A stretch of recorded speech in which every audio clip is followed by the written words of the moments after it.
Hello, my MGTOW brothers, back again in for another one. In this episode, we're going to be talking about what's going on in the MGTOW community, talking about the mainstream, the spotlighting of MGTOW and the BBC. About a year ago, I recorded this video that's tended to be my most popular video, and also the title of it is the most controversial video I've ever put up, which was called Why MGTOW is Dangerous. Now, in that video, I went through a lot of things and made a lot of points, but the takeaway was that why MGTOW was ultimately dangerous to society and feminists, but mainly society, is because of its effect. And the effect was making men aware of what a raw deal they were getting from society.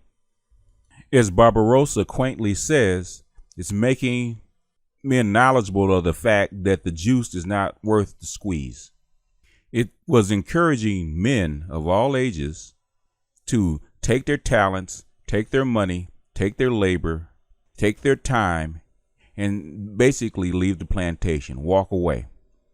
Don't marry, don't support families, don't support kids or wives. What you fail to realize is this is the exact message that the society and the people that manage the society don't want you to hear. They're not against feminists. They're in league with them. They're in league with them to take manhood out of the West, out of the population. And they've spent billions and billions of dollars in the last 40 years getting men and boys to accept this programming. The last thing they want to do or want to have is a group of men on the internet, which they can't readily control, coming in and giving men and boys a narrative that's counter to what they're trying to sell. MGTOW was about waking men up, removing the illusion from in front of your eyes. That's the last thing they want you to do, is wake men up. They've been trying for 40 years to put men to sleep, to make men soft, to make men subservient. Feminists and women and the society managers want good, faithful drones. They want you to worship women. They want you to see women as superior. They want women on top. That's the plan. That's the whole agenda. And it's very difficult to get men and boys to operate counter to their nature. They know men and boys are suffering from this system. They know that it's unfair. But the thing is, this is what they want to be done. They need brainwashed drones that will accept what's been given to them, will accept that programming, will accept what's antithetical to their own boy and male nature. The last thing they need is pesky MGTOWs coming in and screwing up the program, screwing up with what they've built already. They know that this theme, this gynocentric 2.0 feminism that they've built, is built on a million lies, and it doesn't take that many truths to tear it down. They didn't mind the red pill narrative with the PUAs and the MRAs, because even though it's anti-gynocentric and maybe even a little misogynist, they can deal with that because they're still operating within the system. What MGTOW is something that they can't fight. It's called detaching from the system. Back in the pre-industrial age, you could actually use force to make the men do what you wanted them to do. You can make them marry, you can make them stay on the land, you can make them take care of family, because you could threaten them with death. They can no longer do that. You cannot make potentially 500 million men do something they don't want to do. So the only thing that you have is the conditioning, is the socialization, is the brainwashing that you've implemented. Once that's gone, you have no more means of control. The only thing that you're afraid of is something to come along that will undo the narrative, will undo the socialization that you've implemented. MGTOW happens to be that thing. MGTOW is the silver bullet that kills the werewolf. It's the stake in the heart of the vampire. So at its inception, they didn't worry about it very much because it was very small. It was a fringe group.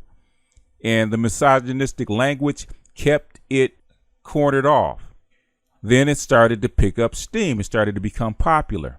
But they can't come at you directly because they don't want it to spread. They don't want to call attention to it. They were praying to God that you would go away. That's what they wanted. That eventually women would convince men to come back to the plantation. They would gather in these MGTOWs. They'd give them a blowjob and they go back to sleep. So they've ignored you for 5 years, thinking that you would go away. When you didn't and you kept growing, they had to find another strategy. They figured since the manosphere exists as a triad, if you cut off one leg of the triangle, the whole thing would tip over. So they went after the weakest link, which is the MRAs. MRAs are in the political sphere. They can be bargained with. They can be compromised. So they probably give Paul Edom some money and give him some attention. And they say, if you can get rid of these MGTOWs, these radicals, then we can do business. We can compromise with you. So Paul Elam, who was formerly for MGTOWs and formerly friendly to MGTOWs, goes off on them. And literally he separates the MRA movement from MGTOW. That doesn't work. MGTOW stands and it actually grows. So they go after the next leg of the triangle. They go after the pickup artists. And which pickup artist do they go after? The most famous one, which is Roosh, who runs Return of the King. So Roosh goes on a couple of TV shows and he gets compromised. They offer him some money. They offer to mainstream him. So he joins the Alex Jones group and comes up with this neo-masculinity crap. And he separates the PUAs from the MGTOWs. That doesn't work either. Because now you got MGTOW's name out there and now they're even more famous and they grow even faster. So now all the indirect approaches have not worked. In fact, they failed and it's gotten even worse. So the only thing you have left is to come after MGTOW yourself. Now it's time to pull MGTOW out of the shadows and go up against it directly. First it was a Sexodus article, and now it's the BBC. For all those folks out there that wanted MGTOW to have an opportunity to go mainstream, guess what? Here's your opportunity, and I don't think you are going to like the way they're going to mainstream you. So now the question is, Barbarossa, Stardust, Sandman, are you ready for your close-up?